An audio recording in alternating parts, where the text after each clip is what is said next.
Typically very warm and genuinely caring, ESFJs are usually driven by a desire to nurture and care for others. They are keenly intuitive about others' emotions and are usually well practiced at how to put just about anyone at ease. This allows them to fulfill their own needs through serving and taking care of others. I wanted to help people.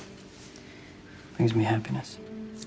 ESFJs will usually prioritize teamwork and group harmony above all else, and while they certainly are capable of logical and rational analysis, when push comes to shove, they will normally make hard decisions with their heart and not their head. You got engaged to someone you just met that day? Yeah, anyway. Like all the videos in this series, I aim to get you inside your character's head in order to assist you in portraying fictional characters that feel real, identifiable, and organic by outlining each of the 16 Jungian personality archetypes. However, this will only give you an outline, and a personality type does not a character make. Hopefully by the end of this video you will better understand how the ESFJ processes and values information and how this affects their behavior, decision making, and communication style, so that you can then add motivations, backstory, interests, relationships, and likely personality quirks to result in a more organically complete character that your audience will connect with. I'll give you the outline, and then you can fill it in.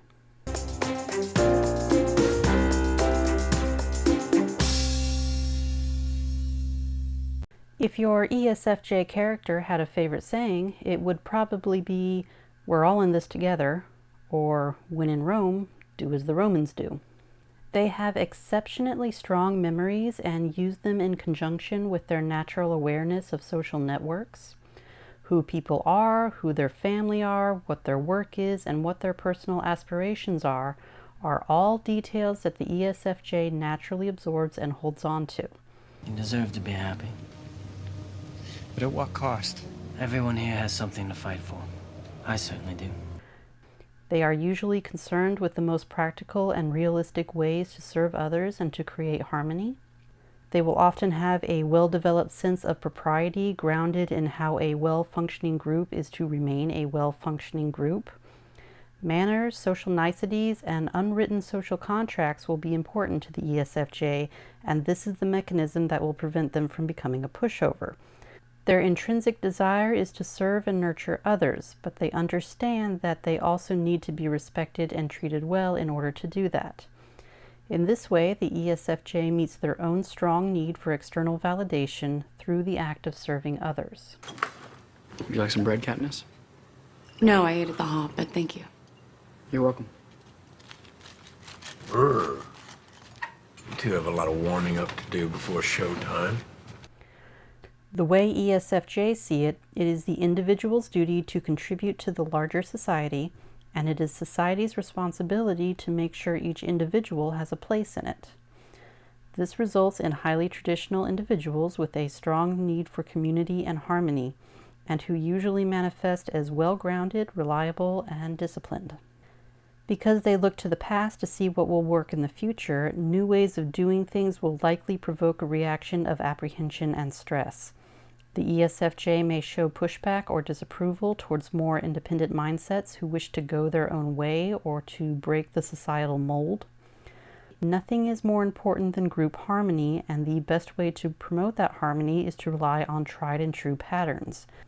So when presented with someone trying something new, the ESFJ's disapproval is usually shown in a very elitist way. Manners are going extinct because they put themselves in danger too often. Maybe you should run away more. There's a hole in this cake. Woo, look at that. Who'd want to live in a place like that? That would be my home. Oh, and it is lovely, just beautiful. You know, you are quite a decorator. It's amazing what you've done with such a modest budget. Under the law, as creatures of near human intelligence. How dare you, filthy half-breed! Excuse me, sir, he is a prince. Other ways of doing things are inherently unproven and thus inferior. If it was better than the old way, then someone would have already figured that out by now. Until and unless the rogue individual has clearly shown how their different approach benefits the larger group as a whole, the ESFJ is unlikely to come around to the new way of doing things.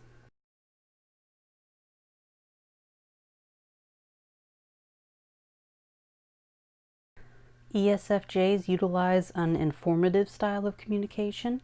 Context within their communication is important to them, and thus they will always choose to provide more information rather than choosing to be economical with their words. Rather than tacking on context after they've made their point as a way of illustrating it, ESFJs will usually choose to preface their topic and circle around it a bit with context before getting to their point. The man I'd be engaged to right now if I'd gotten a chance to say yes was kidnapped last night, and Kenya wouldn't even file a missing persons report. Shrek. Remember when you said that ogres have layers? Oh, aye. Well, I have a bit of a confession to make. Donkeys don't have layers. We wear our fear right out there on our sleeves. Wait a second. Donkeys don't have sleeves. You know what I mean. Oh, you can't tell me you're afraid of heights. No, I'm just a little uncomfortable about being on a rickety bridge over a boiling lake of lava. Come on. ESFJs tend to find silence to be uncomfortable, and since they find it uncomfortable, they assume others must as well. Since they want nothing more than to make others feel included and at ease, ESFJs are capable of babbling on for hours about whatever happens to be on their minds. This comes from a genuine desire to be open and inclusive, so depending upon whose company they are in, the ESFJ's endless jabber can be seen as either infuriating or endearing. ESFJs most enjoy talking about practical matters and about gossip. Anything that involves the intricacies and nuances of human connection fascinate them, but things like abstract theories and foreign politics is unlikely to hold their interest. ESFJs will almost always choose to value emotional perspectives over hard facts and data. Valuing and understanding how others feel is a far more effective strategy when the goal is group harmony and cooperation. Impersonal facts are almost never as useful. ESFJs tend to solve problems by using their sense of diplomacy and ability to encourage cooperation to either diffuse tensions between adversarial parties or to encourage a team to form in order to meet some outside objective goal that will ultimately provide for greater security and harmony. In this way, ESFJ problem solving tends to start and end with communication. Come on. Don't you worry. I'm going to talk to him. My dad is so stubborn. What he says goes. You know, the man is the head of the house. Let me tell you something, Tula. The man is the head, but the woman is the neck. And she can turn the head any way she wants. Arl, let us discuss things as we used to, in a civilized manner. Can be arranged. Funny. Let me have a little word with my brothers. So how exactly are you planning to stop this weather? Oh, I am gonna talk to my sister. That's your plan? My ice business is riding on you talking to your sister? Why don't you want to talk about it? Why do you want to talk about it? He's gonna come around. Well, it's no use. I'm gonna go talk to him. Their personal value system is heavily shaped by their environment. ESFJs rarely know what they want, and so they value what others want. They can have the tendency to lose themselves and their own sense of identity and internal ethics in order to conform to group norms and expectations. They may also develop unhealthy reactions to those who have opinions contrary to the needs of the group, which only benefit the individual. ESFJs are incredibly democratic in their thinking, so selfishness is the biggest sin to an ESFJ. Their internal morality centers on self-sacrifice for the greater good of the whole. They seek for all their actions to be aligned with the needs of the group, not their own personal needs. Combine this with their emotional empathy and their emotional adaptability to their environment, and you get an individual who embraces their environment's cultural norms and values and is heavily traditional. This combined ability to breathe in and breathe out an alien culture, along with extreme open-mindedness to outside perspectives, makes the ESFJ incredibly adaptable to new environments. Look, they got boy whores. Isn't that thoughtful? I wonder if they service girl folk at all. Let's not ask. In this same way, if a member of the group begins to shirk their responsibilities for an invalid reason, or for what sounds like an invalid reason to the ESFJ, then the ESFJ will see this as a threat to the harmony of the group and will not play around with correcting it. That would be good. That would be no good. No good. No good. No good. It is not nice to throw people! Whoa, feisty pants. Okay, relax. The ESFJ is easily forgiving of human folly and perfectly willing to restructure the organization of the group to adjust to changing needs, but the sanctity of the group harmony must not be threatened. When the needs of the individual conflict with the needs of the group, the ESFJ will always side with the group. In this way, the ESFJ does not value independence in the same way that other personality types do. They value interdependence. They value social contracts, both explicit and implicit, and they value selflessness from both themselves and from others. An ESFJ's internal ethical code needs to factor into the needs of others. They are not wired to develop individual, self-sufficient moral codes. By the same token, they inherently believe that all humans are cut from the same cloth, irregardless of station or external accomplishment. This can allow ESFJs to be incredibly charismatic, not because of their own forceful personality, but from their genuine ability to treat everyone the same, irregardless of status or fame. You know what? When we met, I didn't think you was just a big, stupid, ugly ogre. Yeah, I know. Thus, the ESFJ is constantly trying to work out the rules by which they and everyone else can interact and best serve others. More independent types who establish their own internal moral code completely independent of any external pressures or factors can be quite disconcerting to them because they often do not wish to follow or to be treated with the same rules as everyone else.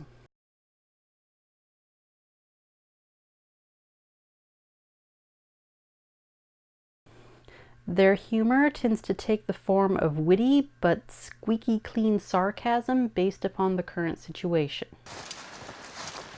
We should probably hunt around here. We don't have any food left. Okay, I'll take the bow. I'm just kidding. I'll go take some stuff.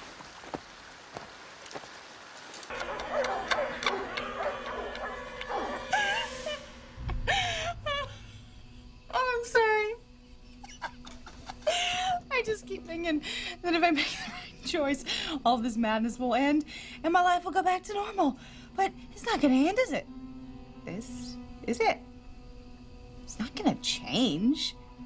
We say goodbye, and the next thing, you guys are back in my house, and a 3,000-year-old vampire wants to suck my blood. Must be Thursday!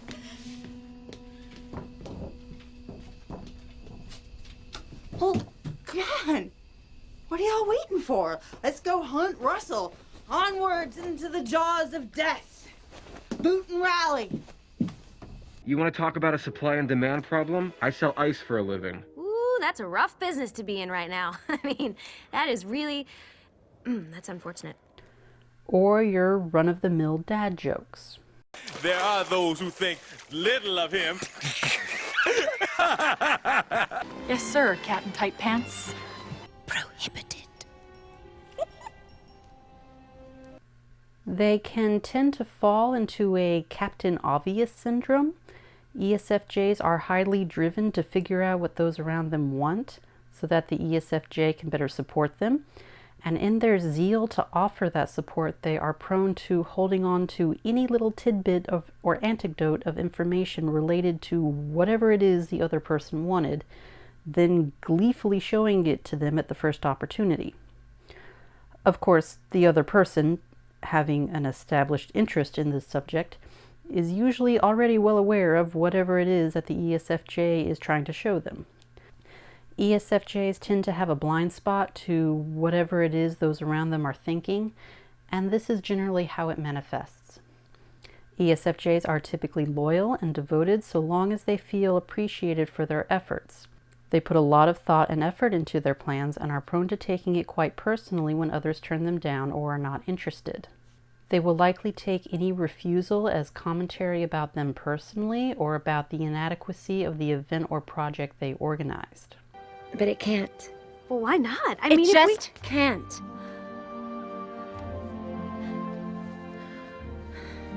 Excuse me for a minute. ESFJs are also incredibly sensitive to criticism, especially if it's coming from a loved one. If they do not feel appreciated, the ESFJ is likely to go fishing for compliments and become overly needy, or may seek external validation from inappropriate sources, such as an extramarital affair. Everyone's got somebody. Watch, tell me I'm pretty. Were I unwed, I would take you in a manly fashion. 'Cause I'm pretty? 'Cause you're pretty. Since their sense of self-worth is dependent upon external factors, and because they instinctively look outside of themselves in order to figure out what is valuable, they usually have a strong respect for hierarchy and will place a great deal of importance on things like degrees, credentials, and seniority, whether it be their own or others. They will usually seek to position themselves to have some authority in whatever environment they are in, although this is only a means to an end for them. They seek power in order to best facilitate harmony and an organized and healthy environment where everyone benefits. In an unhealthy ESFJ, this will manifest as an overbearing mother hen and overprotective tendencies, which overrides an individual's agency for their own good, to the point of causing harm and strain to the individual and to the relationship. Immature ESFJs will often fear that they have no identity of their own, simply because they are so good at conforming to those around them. This fear can manifest in sudden and arbitrary stubbornness, where the ESFJ takes a stance and refuses to bend the rules or to compromise in an effort to prove themselves and to others that they do have a sense of their own agency. In these cases, the ESFJ will be unable to give a coherent reason for their stubbornness, as they themselves are unlikely to understand it. Any reason given for the reaction to the thing will seem minor to the out-of-proportion response they have to the thing. ESFJs also have a constant fear and insecurity that they're dumb, and so they are always seeking to make that feeling go away by asking others what they feel and think about the ESFJ's thoughts. Having their ideas implemented is not valued by them nearly as much as simply having their ideas and feelings heard and understood. Feeling that their thoughts are being taken seriously, even if nothing comes from that expression, makes the ESFJ feel valued, wanted, and appreciated, and quiets their insecurity. Even if their ideas were not a good fit to be implemented for this situation, at least the ESFJ's intellect was valued enough to be considered and to be taken seriously. ESFJs who are made to feel confident about their thoughts and about their thoughts' value can become experts in things like physics, metaphysics, chemistry, and other hard sciences. But first they must receive external confidence and validation in their thought process. She fixed it. Well, one really broke. Where'd you learn how to do that, miss? Just do it, that's all. My daddy says I got natural talent. I'll say you do with that.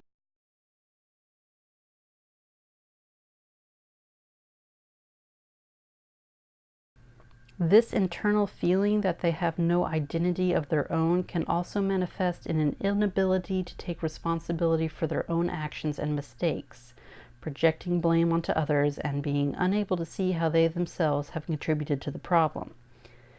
They are prone to falling into a victim mindset when life goes awry. ESFJs instinctually feel that if they do their duty and genuinely try to be good people and to do good, then life will reward them. Of course, this isn't how life works, but it's the ESFJ who will be the first to lament about bad things happening to good people and to run themselves in mental circles when presented with a situation of life not being fair. An ESFJ who is not able to rectify this internal conflict may come to the conclusion that there is something inherently bad about the victim of life's circumstances, or that they did something to deserve what has befallen them. Add in a religious belief system or regime that encourages this line of thinking and validates it, and you can end up with a morally righteous and cold-hearted villain who genuinely believes it's the victim's fault. Because you know, deep down, you deserve to be punished. If they feel their thought process or reasoning has not been given its day in court or has been dismissed as unimportant, or if they feel their support and caregiving has not been respected, they will feel unvalued and taken for granted.